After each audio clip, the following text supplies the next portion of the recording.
Bonsoir à toutes, bonsoir à tous.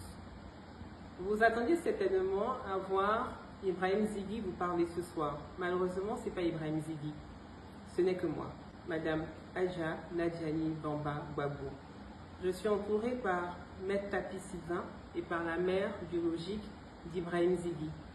Nous avons décidé de vous parler ce soir, mais nous avons choisi les canaux de communication de Zighi parce qu'il n'y a pas meilleur que ces pages Facebook, TikTok, pour que vous puissiez avoir de ces nouvelles.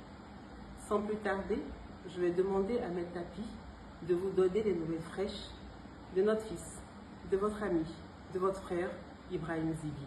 Maître Tapi. Merci beaucoup, madame. Merci, bonsoir, monsieur et madame. Je suis effectivement Maître Tapi, avocat. Vous vous rappelez certainement, hier vendredi 5 septembre 2025, à la demande de la famille, nous avions déposé une plainte au bureau du procureur pour enlèvement, séquestration et détention illégale. Suite à cette plainte, dans l'après-midi, des rumeurs couraient et faisaient état de ce que Zighi Ibrahim serait détenu à la Maka. Cette rumeur a persisté toute la nuit jusqu'au lendemain, donc aujourd'hui matin, jusqu'à ce que je me décide pour aller vérifier moi-même voir si ces rumeurs étaient fondées ou pas. Cet après-midi, je me suis rendu à la Maka et à ma grande surprise, Zighi y était. Je l'ai vu, j'ai parlé avec lui, il m'a confié dans quelles circonstances tout ça s'est passé, mais souffrez que je n'en dise pas plus puisque, bon, pour des raisons évidentes de confidentialité de la procédure, mais ce qui est certain, c'est que ce qui s'est passé, ce n'est pas joli pour la Côte d'Ivoire. Ça n'honore pas la Côte d'Ivoire. Donc, dès lundi, je me rendrai au bureau du procureur pour lui demander de libérer purement et simplement Zighi parce qu'aucune procédure n'a été respectée. Je tenais à vous le dire. Je te remercie, maître. Nous allons passer aussi la mère d'Ibrahim Zighi qui a un message aussi à vous transmettre. Maman Samo, moi c'est comme ça que je vous appelle. Maman Samo. Je remercie tous les Ivoiriens. Je vous remercie. Tous les Ivoiriens de tous les pays aussi. Tous les hommes du monde entier qui sont en train de parler d'Ibrahim Zighi. Je vous remercie pour tout ce que vous avez fait. Et je crois qu'aujourd'hui, nous sommes en train de vous dire, le maître, l'avocat a parlé. C'est pour vous dire que les affaires suivent leur cours. Continuons de prier pour Ibrahim et de prier aussi pour tous ces jeunes qui sont en prison, emprisonnés. Donc vraiment, merci.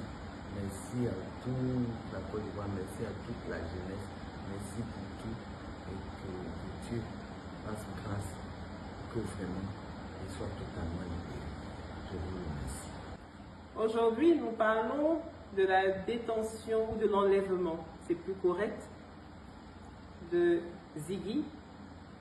Mais Zighi n'est que la goutte d'eau qui a fait déborder le vase.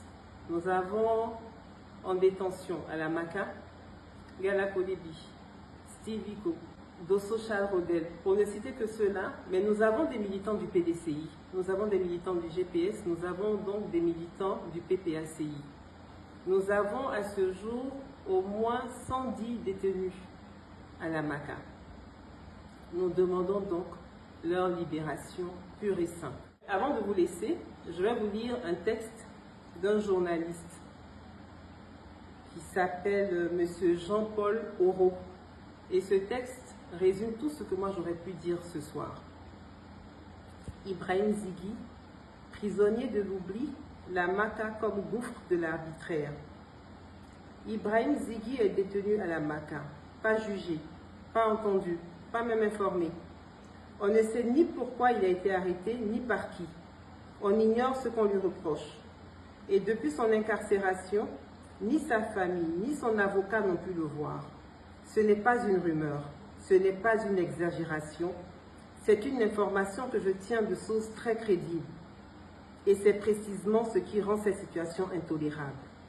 Comment peut-on, dans un État qui se réclame de la justice et du droit, accepter qu'un homme soit privé de liberté sans procédure, sans transparence, sans accès à la défense?